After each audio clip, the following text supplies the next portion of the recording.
Hey, what's going on everybody? This is Noble, and today we're going to be doing an updated version of the Unchained deck profile. So I just want to do a revised version of this because it had been a while since I've done it, and it definitely looks a lot different now than from several months ago when the last time I did this. Real quick, before we jump into this, I do want to mention again, I'm going to be doing a giveaway as soon as I hit 1,000. We're getting there really fast. We're like 45 away at time of recording. So what the giveaway is going to consist of is going to be this mat right here, which is a beautiful custom-made mat I had ordered for myself from Paomangamats, but I decided to give away to you guys. It has IP Masquerena, Infinity, and access code. On top of all that, I'll be giving away a Borreload Savage Dragon, Apollosa, and IP Masquerena. And if we hit 1,000 this month in September, which it's looking like we will, I'll also throw in Dragoon on top of all that. So one lucky subscriber will get all of this as soon as we hit 1K, which in order to enter into this giveaway, you have to do a few things. One is just go ahead, be a subscriber. I'm not going to give it to someone who's not a subscriber. Follow me on either Twitter at NobleChaos1 or Instagram at NobleChaos72, because that's the way I will contact you to let you know you won and to get your information. Like this video, and then also let me know down in the comments below, what is your favorite rogue deck? I would love to hear. There's a lot of different ones out there. I'm not even sure what my favorite one is, but I would love to hear what's your favorite rogue deck. But yeah, guys, so that's it. Without further ado, let's get right on into the Unchained deck profile. Okay, so to start it off, I'm running 2 Abominable Unchained Soul. So for those of you who are unfamiliar with the Unchained engine, basically what it does is it pops your own cards and you gain a certain amount of advantage off of those depending on what card you popped. So what Abominable Unchained Soul does is you can only special summon Abominable Unchained Souls once per turn. If a card or cards you control is destroyed by battle or card effect, you can special summon this card from your hand. If this card is special summoned, you can discard one card and then destroy one card on the field. Once per turn during the end phase, if this card is in the graveyard because it was destroyed on the field and is sent there this turn, you can special summon this card but place it on the bottom of the deck when it leaves the field. So this does have a lot going on, but just being able to pop on the summon, basically just discarding and getting the pop, and then if it's in the graveyard, being able to bring it back. This is a really good card to have. I'm also running 2 Unchained Soul Disasters. I really like this. I put it down to 1. But I just really missed that second copy. I know a lot of people do like playing this at 1, so if you want to do that, that's absolutely fine. There's no problem in that, but I like 2. It gains 300 attack for each Unchained card in your graveyard, which it can get, you know, up there kind of okay. You can only use each of the following effects of Unchained Soul Disaster once per turn. You can target one face-up monster your opponent controls immediately after this effect resolves. You link summon one Dark Link monster using only this card you control, and that opponent's monster is material. So it's kind of like a super poly for link summoning, like link climbing basically, except they can't respond. If this card is on the field and destroyed by battle, if this card on the field is destroyed by battle or card effect, you can target one Unchained monster in your graveyard, accept another copy of this card, and then you can special summon it. So that is really cool, just being able to use our opponent's field as material to go into some link plays. That's really helpful, and then just also if it's destroyed by anything, being able to bring it back is really helpful as well. So for the twins, I'm running 2 Unchained Twins Sarama. I would absolutely play 3, but I can't find my third one. I was hoping to find it, but I'm going to have to order another one. So for the moment, we're running 2. This is really cool because you can target an Unchained card in your graveyard, accept another copy of this card, set it to your field, and then destroy one card you control, which will give us some advantage. That's really cool. If this card on the field is destroyed by a card effect, except by its own effect, or by battle, you can special summon one Unchained monster from your hand or deck, accept another copy of this card. You can only use each effect of Unchained Twins Sarama once per turn. I wish I could say that. So that is really cool, just being able to target something in your graveyard and then set it to your field and then be able to pop something to gain advantage. And then if it itself is popped, being able to bring something straight from your hand or deck is really awesome. I'm running triple Unchained Twins Reiki, I believe is how you say it. This one's really cool as well because what this one does is it has a quick effect. You can target one card you control and destroy it. Also, you cannot special summon monsters for the rest of the turn except fiend monsters, so it does lock you into fiends, so keep that in mind in case you're thinking about going to some different extra deck plays, but for the most part, that's not a big deal.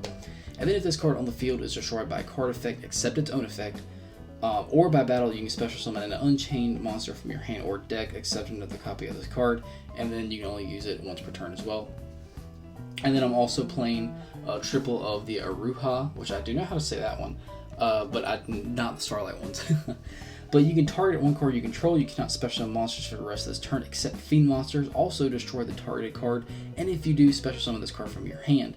If this card on the field is destroyed by card effect except its own effect, or by battle, you can special summon one Unchained monster from your hand or deck. So really a pattern of all these, just being able to gain advantage, get these on the field, and then if it's popped by something by one of the others' effect, being able to special summon from your hand or deck is really, really helpful. So moving on to the spells, I'm playing Triple Abomination's Prison. So what this one does is you add an Unchained card from your deck to your hand. Really, really simple, but it has a great effect. And then if the set card is destroyed by a card effect, you can special summon an Unchained monster from your deck. You only use each effect of Abomination's Prison once per turn. And also, this being an ultra rare now, it definitely went down in price. It wasn't like crazy expensive to begin with, but secret rare looks great and the ultra rare looks good as well, so you do have options now. And also running one Wailing of the Unchained Soul. You really only use this most of the time for its pop effect, and if you don't want to play this, you don't have to. But if you link summon an Unchained Link monster, you can target a card on the field and destroy it. But most of the time you're going to use it for the secondary effect, where if this set card is destroyed by card effect, you can special summon an Unchained monster from your deck, and you can only use each effect of Wailing of the Unchained Souls once per turn. Next up, I'm running double Twin Twisters or Cosmic Cyclone, whichever one you want to do. But you do need some type of back row removal, because this deck is very susceptible to back row disruption, so having this definitely really helps out. And then also we're running triple Pot of Extravagance. Yes, you do need your extra deck in this deck, but you are able to really afford it and get that draw power, because most of the things that's really crucial we're playing triple copies of anyway. If you'd rather not run Extrav, I know it is still like $23 a pop, or maybe $18 or something like that. You could maybe play some more hand traps or do something else, but you don't have to run this. But this is something that I've found to be quite useful, and it hasn't really hindered me too much at all. So moving on into the traps, we're playing Triple Escaped of the Unchained. This card is really, really good. You target an Unchained monster you control and one card on the field, and you destroy both. If the set card is destroyed by card effect, you can special summon, guess what, one Unchained monster from your deck. You can only use each effect of Escaping the Unchained once per turn. So it doesn't give you the option to special summon from your hand, but that's fine because we're special summoning from the deck anyway, which is where most of our resources are going to be. And then also we're playing Triple Abominable Chamber of the Unchained. This card is really, really good. It special summons one Unchained monster from your hand or graveyard, and then if the set card is destroyed by card effect, you special summon an Unchained monster from your deck, and then it's also a hard once per turn. These cards are really good, and they definitely have a lot. I do recommend you playing max of both of them if you're able. So moving on into the disruption section, we're running Triple Ash. This is just an absolute great card, very versatile, definitely just one of the best ones out there. And then also I'm running Triple Nibiru. I've actually really liked Triple Nibiru because it just really helps out with some of the boards that these decks can poop out nowadays. And also, now that Dragoon is really running rampant, I'm running double Gamma Seal. Honestly, if you wanted to get rid of the Extrav and run more Kaijus and then throw in a trade-in, because you'd have a lot of level 8s, you could have a draw power mini engine as well. So that's definitely a substitute if you'd rather do that. Totally up to you. And of course, hand traps are really up to preference. If you'd rather run Ghost Ogre, that would be fine. I thought about dropping Nibiru down, maybe one or so, and then adding a Ghost Ogre, or maybe two Ghost Ogre, something like that. But it's really up to you. I'm also running Triple Imperm. This card is absolutely amazing. It definitely helps out, and I do understand this is an expensive card, so if you'd rather run Strike or Solemn Judgment or something like that, that would be totally fine. And this particular build is a little more on the expensive side. I do understand that. I will definitely be doing a budget version as well. But this card just definitely allows you to compete with the more meta-relevant ones, because this is a road deck, you know, after everything's said and done. But this is a competitive road deck. And then also, I'm running Triple Dark Ruler No More. If you'd rather run Evenly Match, that would be fine. You could do that. I actually only own one Evenly Match at the moment, so I'm choosing to run Dark Ruler No More. So that is it for the main deck, guys. Let's get into the extra decks. So for the extra deck, I'm running Triple Unchained Soul of Rage, and then also Triple Unchained Soul of Anguish. These basically do the exact same thing. They allow you to link climb using your opponent's monsters. I'll go ahead and read it out for you.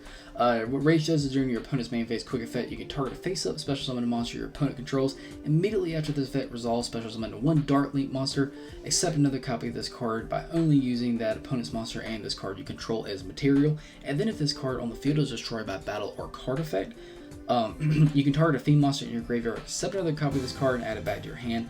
And then each effect is a hard once per turn. And then Anguish says that you can target a face-up monster your opponent controls. Immediately, this effect resolves to the same thing. You link climb by using that card, and this card is material. And then if this card on the field is destroyed by battle or card effect, same thing. You can target a fiend monster in your graveyard, set another card with this card, and add it back to your hand.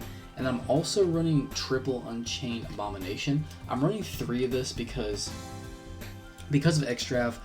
This is definitely more safer. I ran 2 for a bit, and there was a few times I got rid of both of them. And you don't solely rely on this card in this deck. Like, it is the boss monster of the deck. It just pops a ton of things, but you have other options in your extra deck. But still, you don't want to use Extrav and just get rid of both of your Unchained Abomination copies, and then you'll just be sad because you're playing an Unchained deck, right? And again, if you're not running the Extravs, then that's not a problem. You can bump this down to 2, and that'd be fine. But what Unchained Abomination does is if a card or cards on the field is destroyed by card effect, except this card, except during the damage step, you can target a card on the field and destroy it. When another monster is destroyed by battle, you can target a card on the field and destroy it. During the end phase, just because this card exists, you can target a card on the field and destroy it. You'll use each effect of Unchained Abomination once per turn. So just really popping the crap out of our opponent's board is what this card does. And just Anguish allowing us to link climb up into this as well is really, really helpful. Also, we are running double Nightmare Unicorn. So the cool thing about this is also a Fiend. So if you get locked into Fiends, you still have the option to go Unicorn Bounce, which is really helpful. I'm running an Access Code Talker, which I do know is an expensive card, so if you'd rather run something else, that's fine, but Access Code is just really, really good, and that's why I'm running it. And then for the last 3, I'm running like a little baby rank 8 engine, which is number 90, Galaxy Eyes Photon Lord for the Monster Negate, number 38 for the Spell Negate, and then also at Dingirsi, the Orcus of the Evening Star, just because when it's summoned, it has a non-targeting, non-destruction removal, and that is really helpful. So if you'd rather run something else, you could. You don't have to run this, but there is a few times where I found myself with a few extra level 8 materials and resources on the field, and I was like, wow, I can really use this and utilize it. Especially with that having a Monster Negate, that is really helpful. But yeah, guys, that is it for the deck profile. I do hope you enjoyed this one. This is a lot of fun to play. I really enjoy playing this deck, just popping everything on the board, your opponent's board, your board, giving you an advantage off of that, using your opponent's resources to link climb into more things just to pop. It's just a lot of fun to play. Go ahead and subscribe if you're here and you haven't already done so, so you can be entered into that giveaway we're going to be doing as soon as we hit 1,000. I cannot wait. I'm very, very excited about that. Go ahead and also hit that bell so you become part of the notification team so you don't miss anything that goes on this channel. And give this video a thumbs up if you enjoyed it. I would greatly appreciate that. It allows my videos to circulate around a lot more, and I have you guys to totally thank for me gaining more subscribers because you guys have been giving it a thumbs up and then more people have seen it, and it's all thanks to you guys, so thank you so much. Thanks for watching, and as always, I'll see you in the next video.